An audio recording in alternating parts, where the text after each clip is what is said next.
Hello, I'm Cara Wilson from NOAA's Southwest Fisheries Science Center in Monterey, California.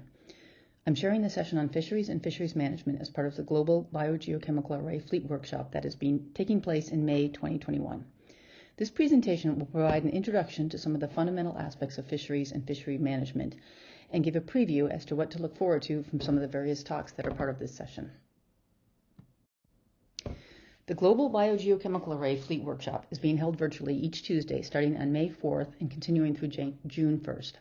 The fisheries session will be held on May 11th. All of the talks have been pre-recorded and are available online for viewing. There will be two live sessions, one at 1400 UTC and one at 2300 UTC, to allow as much international participation as possible. The second session of each day will actually be on a Wednesday in Asia and Australia.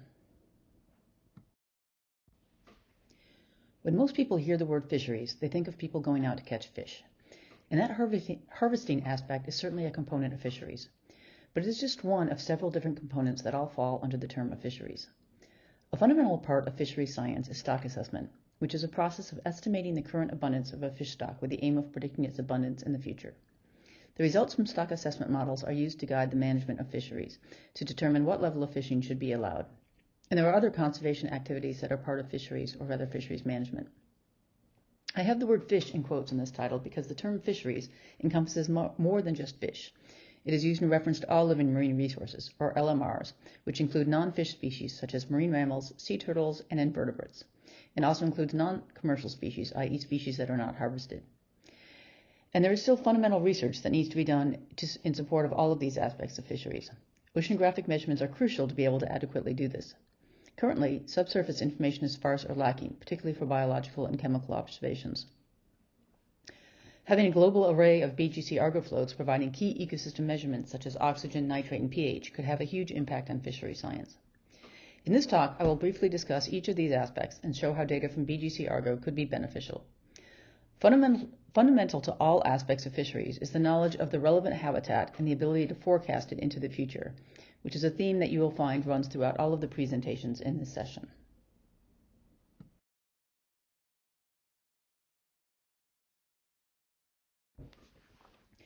I'll start off talking about harvesting or catching fish.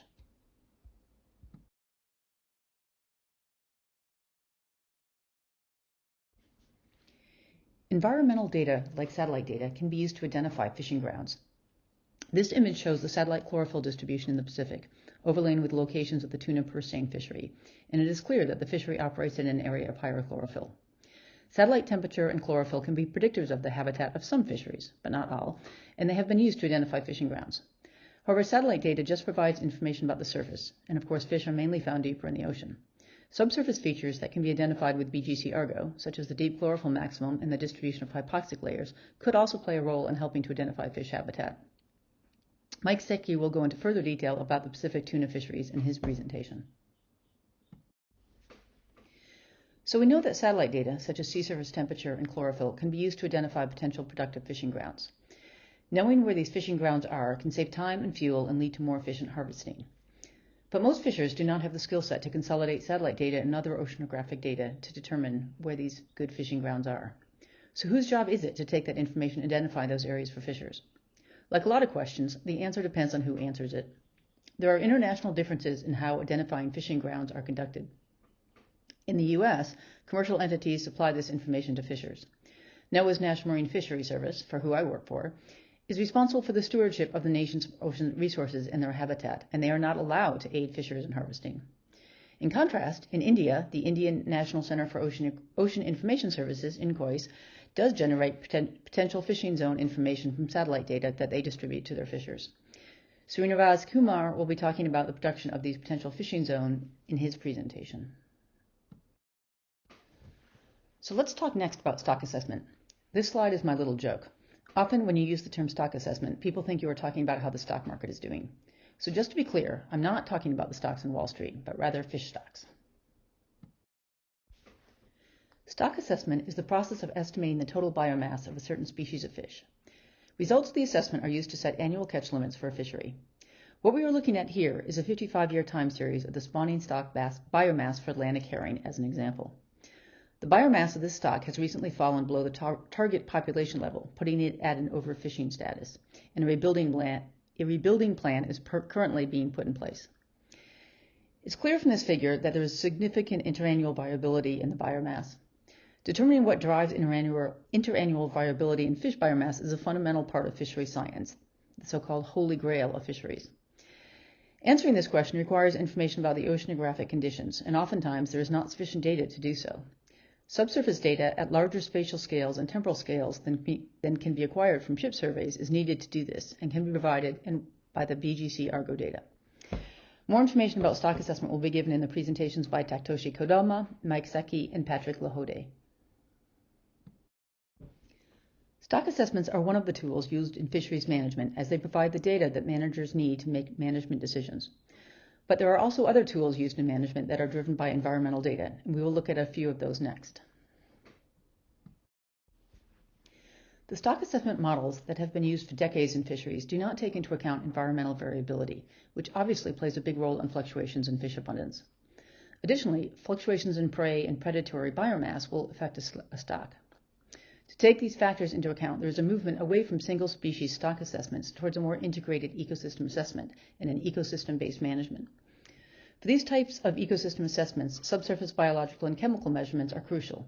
More details about this will be given in the presentations by Charlie Stock and Alistair Hobday. Bycatch is the accidental catch of a species when harvesting a different species, and it is a big problem in fisheries. All the North Pacific sea turtles are listed as endangered or threatened species, and bycatch is a primary threat to their populations. To try to reduce the amount of loggerhead turtle bycatch, the NOAA Turtle Watch program issues advisories to fishermen of areas where not to fish, based on our knowledge of the preferred temperature range. This figure is showing the area not to fish as the maroon band going across the Pacific Ocean. However, this product relies solely on surface temperature data obtained from satellites, and the turtle's habitat is subsurface. With vertical data, this could be transformed from a 2D model to a 3D model, which might be more accurate.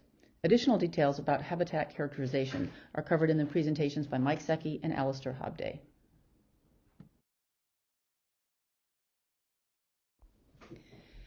Next, let's briefly look at some research projects that have used BGC-Argo data to better understand biological processes in the ocean.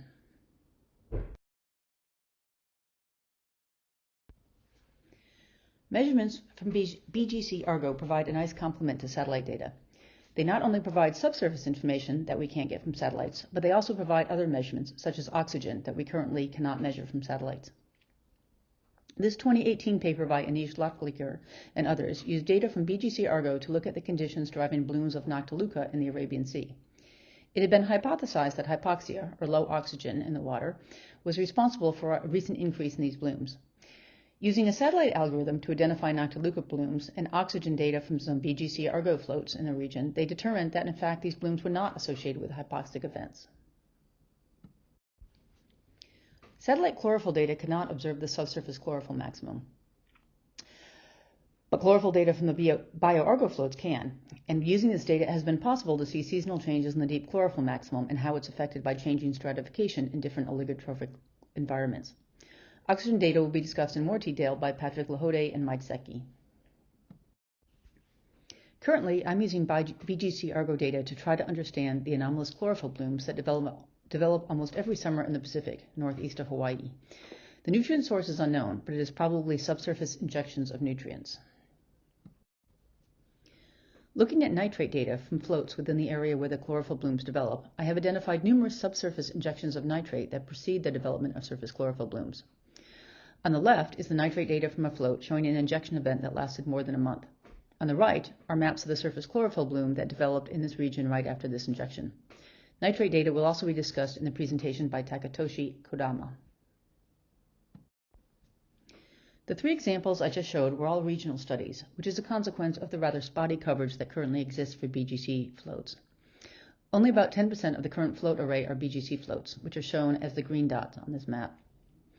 Once the coverage is more uniform, we will be able to move away from regional studies to studies that involve larger spatial scales. I'll wrap up now with some take-home messages. Fisheries and fisheries management is fundamentally about characterizing habitat and trying to forecast it into the future. The timescales of that forecast can range from the very near future for aiding harvesting to decades for understanding how fisheries will respond to climate change. Our ability to do this hinges upon having sufficient oceanographic measurements. Currently, subsurface measurements are sorely lacking, especially for biological and chemical observations. The data that will be provided from a fully realized array of biogeochemical Argo flows will provide key ecosystem measurements for fisheries management. Not only will they supply subsurface measurements, but they will also provide measurements that cannot be obtained from satellites, such as oxygen, nitrate, and pH.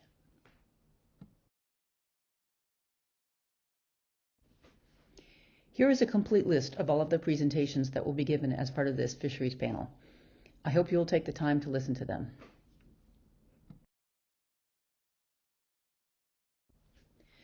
As a reminder, the live fisheries panels will take place on May 11th in 2 separate sessions. The first session will occur at 1400 UTC, or 7 a.m. Pacific Standard Time. The panel members for this session will be Srinivas Kumar from INCOIS, Charlie Stock, and Barbara Mullings, both from NOAA. The second live fisheries panel will take place at 2300 UTC, or 4 p.m. Pacific Standard Time. For participants in Asia and Australia, this session will be occurring on Wednesday morning, May 12th. The panel members for this session will be Charles Stock from NOAA, Taktoshi Kodama from the Fisheries Research and Education Agency in Japan, Mike Secchi from NOAA, Alistair Hobday from CSIRO in Australia, Patrick Lahode from CLS in France, and Barbara Mulling from NOAA.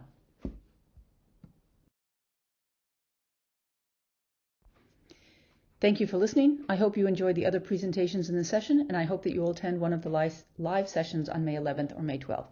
Thank you.